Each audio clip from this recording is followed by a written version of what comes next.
Assalamualaikum warahmatullahi wabarakatuh. Kami dari kelompok 5 yang mana berisikan Dian Utari, Rehan Afifah Hanjaya, dan saya sendiri Tarik Nadir. Pada kesempatan hari ini akan mencoba mempresentasikan hasil kerja kami yang berjudul kromatografi gas. Next. Nah, outline dalam presentasi saat ini, pada kesempatan ini, itu diawali dengan pendahuluan, kemudian membahas mengenai jurnal yang mencakup pendahuluan jurnal, metode kerja, hasil dan pembahasan, dan terakhir ditutup oleh kesimpulan. Selanjutnya.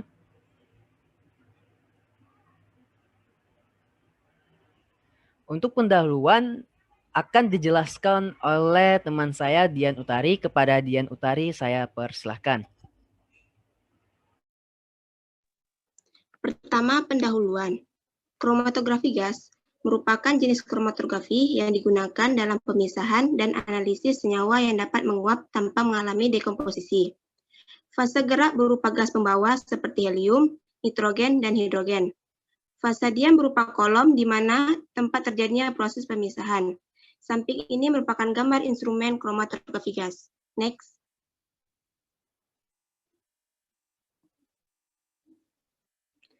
Jurnal yang akan kami bahas di sini adalah yang berjudul Determination of Total Arsenic in Soil by Gas Chromatography After Pyrolysis. Next. Pendahuluan. Arsenik banyak ditemukan dalam air, tanah, batuan, dan tanah dengan konsentrasi rendah. Arsenik jika dikonsumsi dalam jumlah sedikit dapat bermanfaat bagi tubuh, tetapi jika berlebih dapat menyebabkan berbagai penyakit.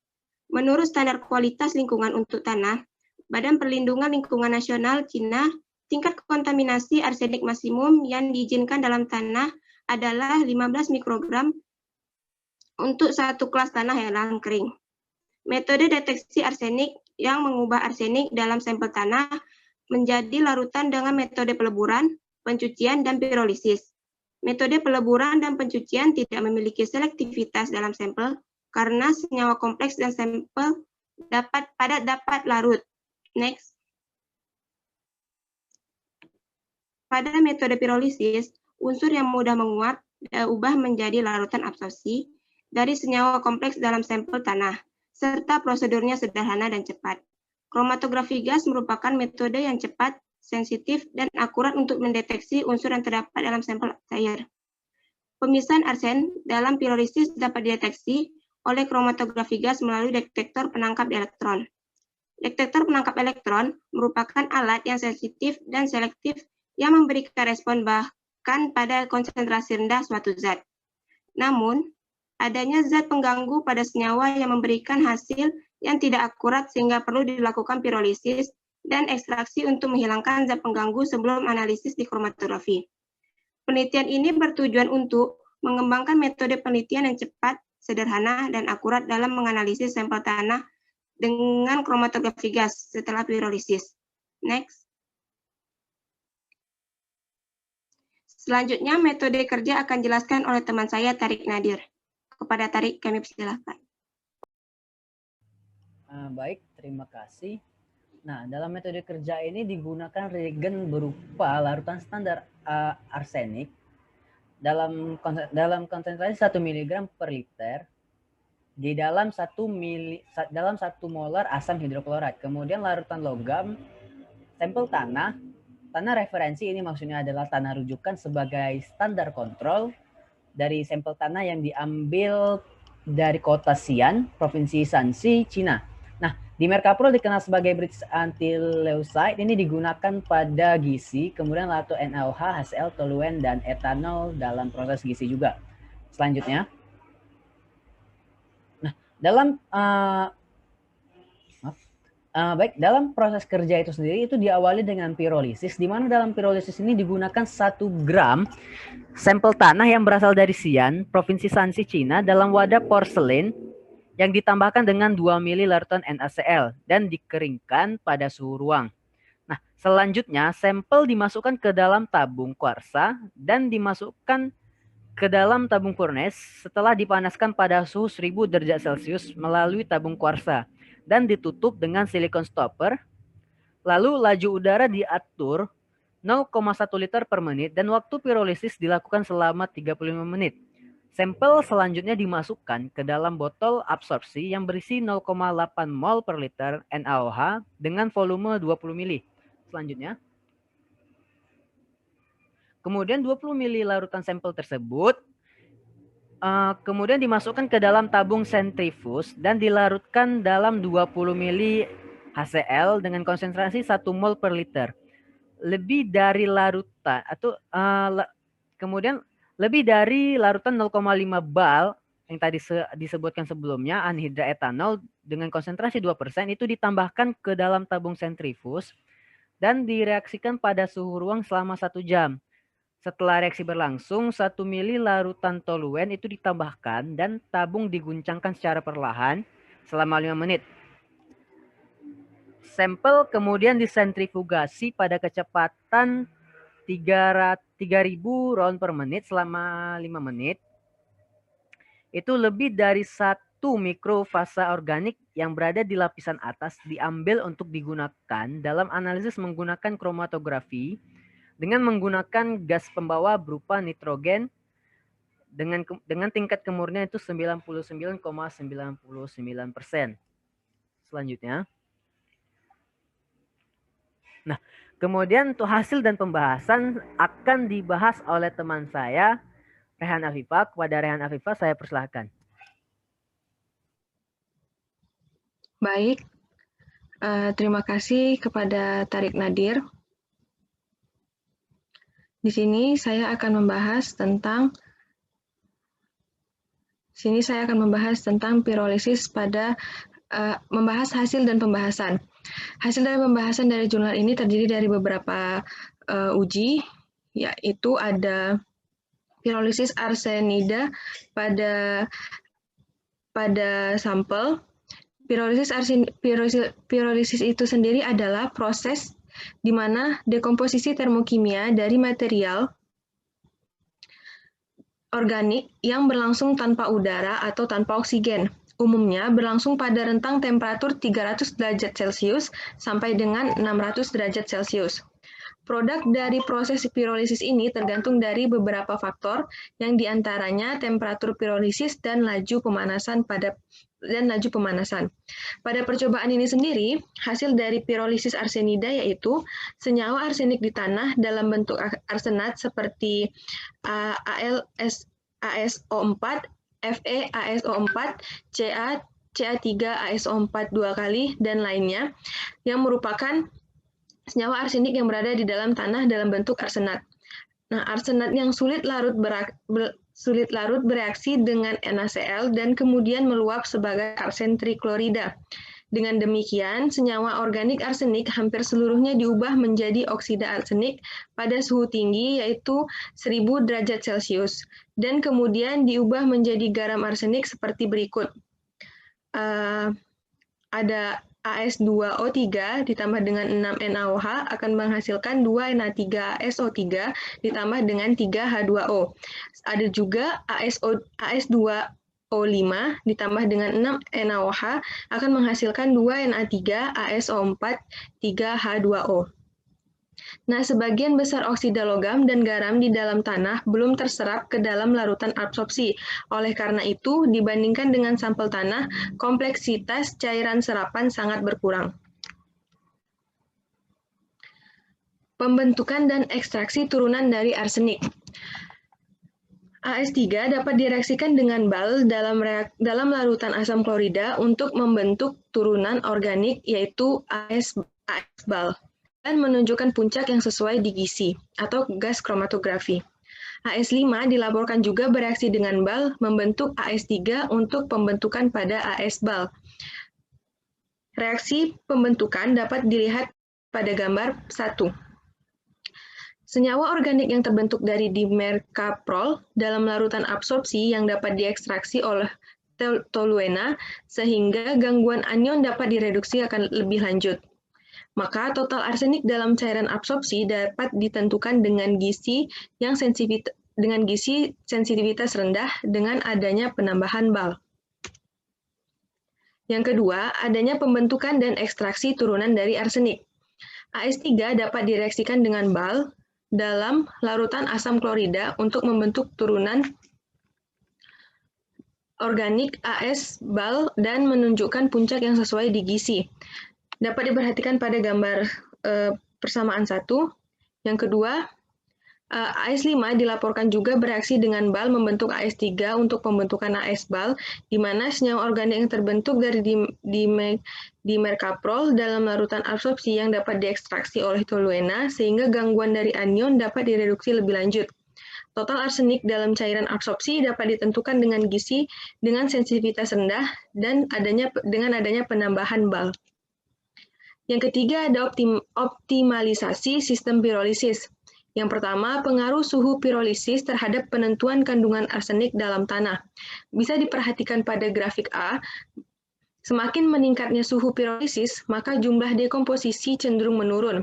Hal tersebut diakibatkan dari sampel yang meleleh akibat suhu tinggi berdampak negatif pada penguapan oksida arsenik. Maka dipilih suhu pirolisis yaitu 1000 derajat Celcius.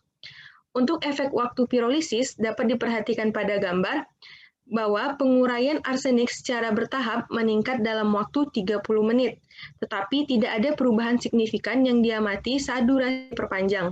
Dengan demikian, dipilih waktu pirolisis yaitu 35 menit sebagai durasi yang sesuai untuk dekomposisi arsenik penuh dalam sampel tanah. Yang ketiga, pengaruh laju aliran gas pembawa yang menggunakan udara dalam ruangan sebagai gas pembawanya. Dapat diperhatikan pada gambar bahwa kandungan arsenik menurun dengan peningkatan laju aliran gas pembawa. Alasannya adalah turunan arsenik pirolisis lolos ke udara dengan peningkatan gelembung dan tumpah dari cairan absorpsi ketika laju aliran gas pembawa meningkat. Maka dipilih laju aliran udara yang ditetapkan pada 0,1 liter per menit. Yang keempat, adanya pengaruh konsentrasi larutan absorpsi. Larutan NaOH digunakan untuk mengabsorpsi arsenat setelah pirolisis. Berdasarkan gambar, maka terlihat bahwa jumlah arsenik yang diukur berkisar dari 0,7 mol per liter ke 0,9 mol per liter tetap konstan. Dalam penelitian ini juga, konsentrasi larutan yang diserap itu adalah 0,8 mol per liter yang akan dipilih dalam adanya pengaruh konsentrasi pada absorpsi arsenat. Selanjutnya, pengaruh ukuran partikel tanah. Pada gambar, diperlihatkan bahwa kuantitas arsenik yang terukur meningkat dengan pengurangan ukuran partikel dari ukuran partikel tanah sekitar 100 sampai 400 mes, di mana diperlukannya partikel yang lebih kecil dari sampel tanah untuk penentuan kandungan arsenik. Yang keenam, pengaruh konsentrasi zat aditif pada kandungan arsenik di dalam tanah. Terlihat pada gambar adanya pengaruh NaCl yang dimana jika dievaluasi dalam tanah akan menunjukkan bahwa kandungan arsen selama pirolisis dapat ditingkatkan dengan adanya penambahan NaCl. Alasannya yang mungkin adalah arsenik klorida dengan volatilitas yang kuat mudah diisolasi dari matriks tanah. Jadi, konsentrasi NaCl yang digunakan adalah 7 gram per liter. Yang keempat, adanya kromatogram dari gizi. Dapat dilihat kromatogram sampel tanah dan larutan standar arsen yang diperoleh sesuai dengan prosedur analitik, di mana puncak sinyal arsen terjadi sekitar 4,2 menit. Yang kedua, ketinggian puncak kromatogram arsenik ditemukan meningkat secara linier dengan meningkatnya konsentrasi arsen. Yang ketiga, puncak sinyal arsenik dalam sampel tes sebenarnya juga muncul pada posisi yang sama dan tetap tidak terganggu oleh zat asing lainnya dalam larutan absorpsi. Yang kelima, adanya batas deteksi atau LOD dan ketetapan metode. Berikut adalah tabel LOD dan batas kuantifikasi atau LOQ yang disajikan pada tabel 1. Untuk metode LOD yang ditentukan berdasarkan kriteria 3 sigma atau N20 untuk arsenik yaitu 0,15 mikrogram per gram di dalam tanah. Hal itu dapat kita lihat pada tabel 1 yang menyatakan jumlah LOD dan LOQ dari sampel tanah dan sampel yang telah disertifikasi. Yang kedua adalah akurasi metode dengan membandingkan sampel uji dan bahan referensi bersertifikat. Hasil arsenik yang diperoleh tidak ada perbedaan yang signifikan dari nilai yang disertifikasi menurut TUJ. Hal itu bisa kita lihat pada tabel 2. Selanjutnya, metode saat ini dibandingkan dengan metode dari penelitian terdahulu tentang penentuan arsenat di dalam tanah atau penentuan arsen di dalam tanah, yang mana tercantum pada tabel 3. Terlihat ada beberapa metode, yaitu HGITAAS, SFE, GISI, FPXFS, CFC atau GISI dan GISI setelah pirolisis.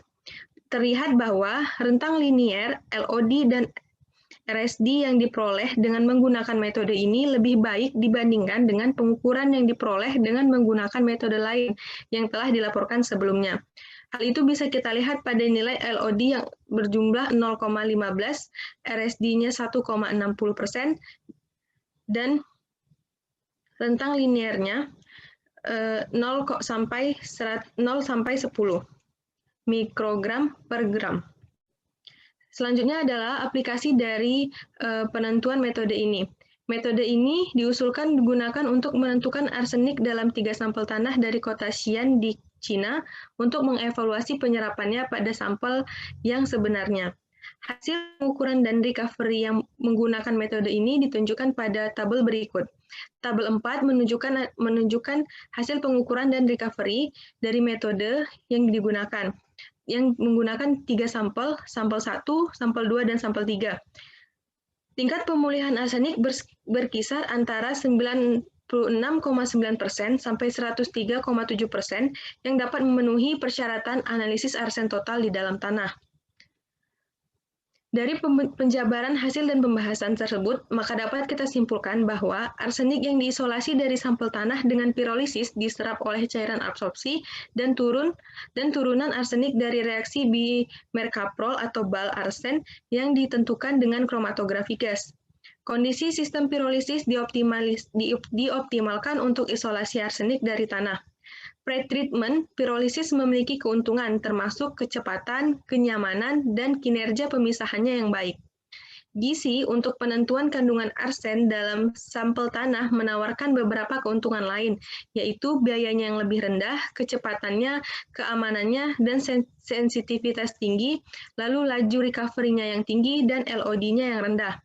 Hasil yang ditentukan dari bahan referensi bersertifikat GBWO 07425 dan GBWO 7454 sebagai standar dari metode ini. Mungkin itu saja yang bisa saya sampaikan dari hasil diskusi kelompok 5. Saya kembalikan kepada moderator. Baik, terima kasih. Mungkin hanya sekian yang bisa kami sampaikan pada presentasi kesempatan kali ini. Jika ada dalam kesalahan kata, mohon maaf. Saya akhiri. Wassalamualaikum warahmatullahi wabarakatuh.